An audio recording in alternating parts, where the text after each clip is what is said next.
Hello everyone, welcome to the channel entitled Fitty Ain't Nothing But a Number Yo, with your host Language Barrel. On this channel, we'll meet individuals who after the age of 50, who have decided to change what they do, what they believe, what they think is possible, what they read or are reading, and lastly, who they are. This will be done by conducting interviews, reviewing short stories, and videos with the individuals in question. So if you're ready, let's meet some interesting people. Retiring abroad.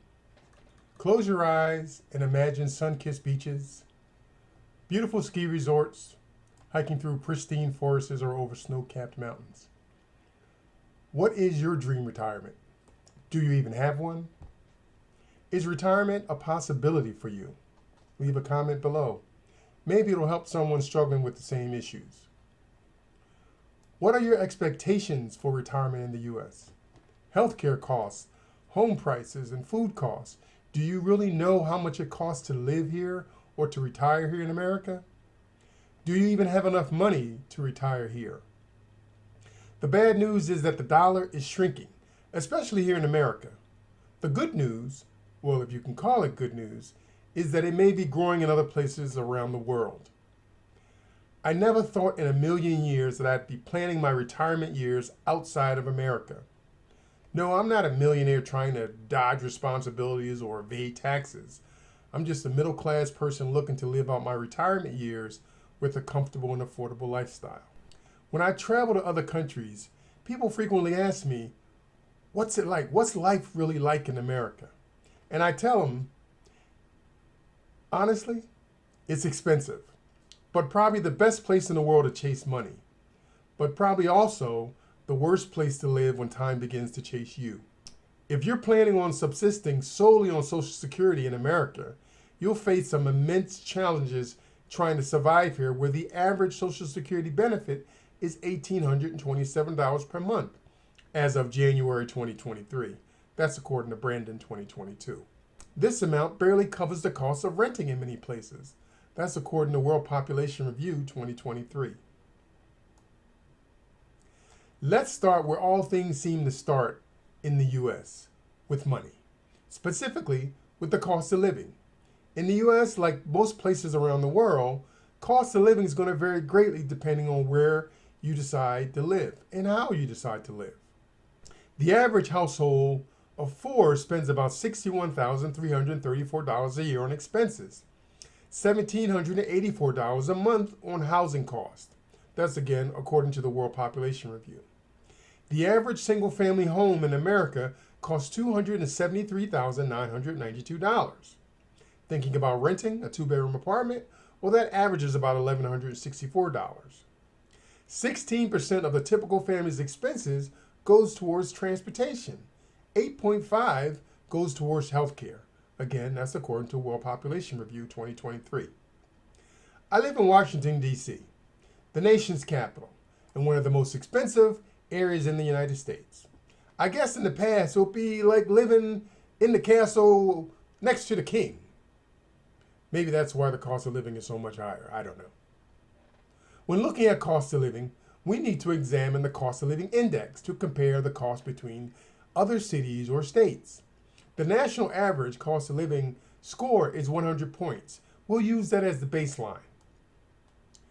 DC has a cost of living score of 154.4 against the national average of 100, which is second only to, you take a guess. If you said New York, you'd be wrong. If you said Hawaii, you'd be right.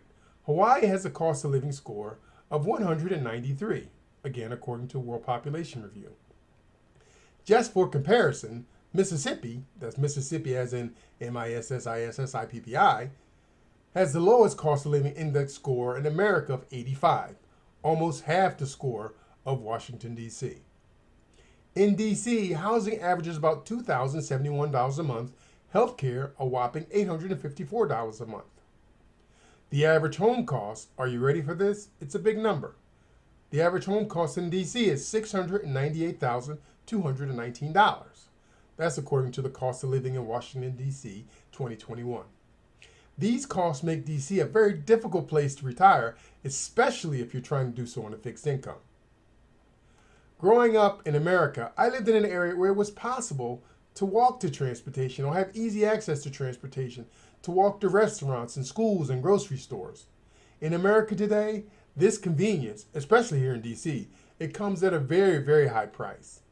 In DC, living near a metro can add a $9,000 to $40,000 premium to the cost of your home.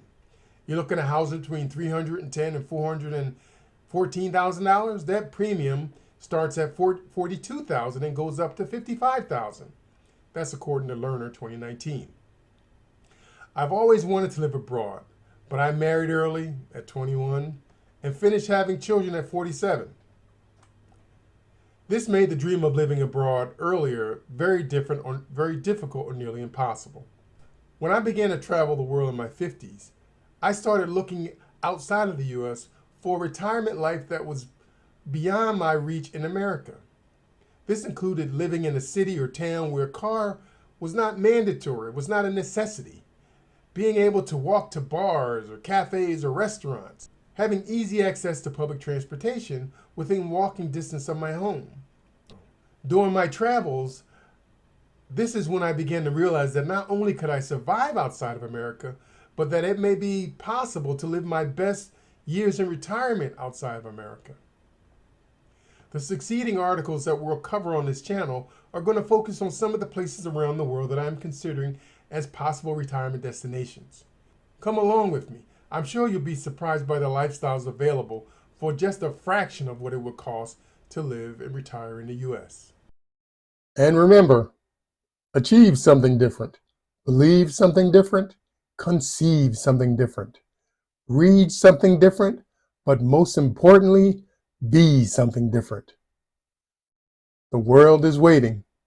Thanks for stopping by, and we'll catch you on the next episode. Ciao for now.